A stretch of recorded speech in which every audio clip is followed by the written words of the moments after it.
Hello, everyone, and welcome back. It's Deborah here, asking you all to help out a working girl, not a lazy effing grifter, and subscribe to my channel. According to analytics, a staggering 92.7% of you enjoy watching my channel, yet you aren't subscribed. It doesn't cost you anything, but it's very important to me and my channel. And without further ado, let's get down to the fun. The issue is when someone who's marrying in, who should be a supporting act, is then stealing the limelight or is doing the job better than the person who was born to do this. And Meghan Markle truly believed from day one that the D-list mattress actress was a legend, an icon, more important, loved and admired than any member of the royal family.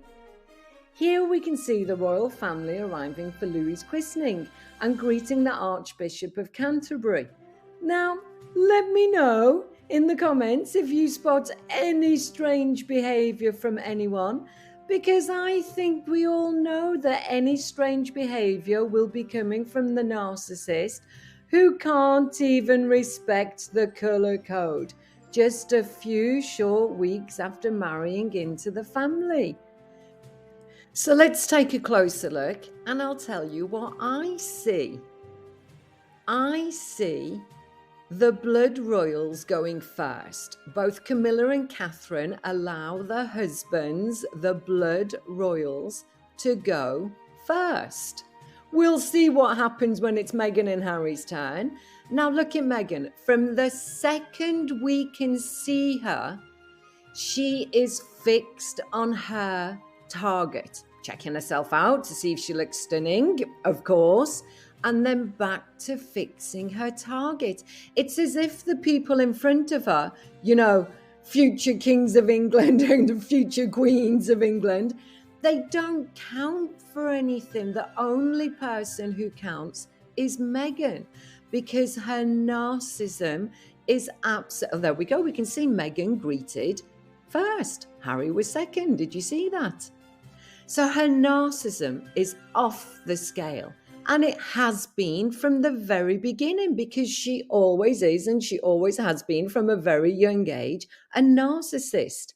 And this is proof that she stepped back from the royal family because her narcissism couldn't stand taking second place, because the legend in her own mind can't understand why she isn't first, why she isn't in charge.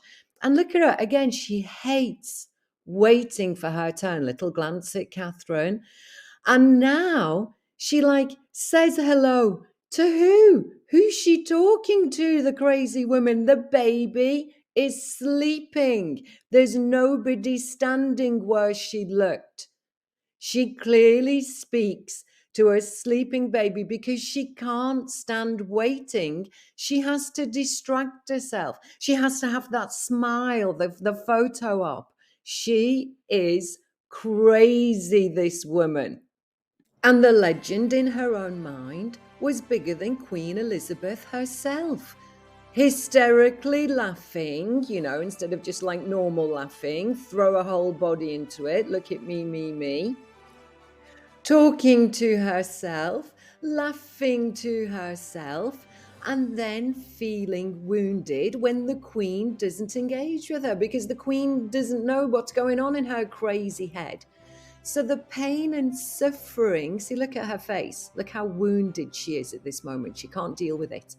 The pain and suffering that she claimed to have endured during her limited time with the royal family, it did happen, but only in her own crazy head, because this woman is so needy, so shallow, and so narcissistic that she genuinely suffers when she is not the legend that she is in her own mind, when she's not the icon that she has decided to be, when she's not more important than the literal Queen of England.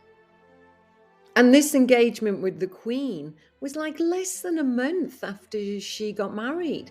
Louis's christening was less than 2 months. So we can clearly see that from the very beginning, she was not able to try.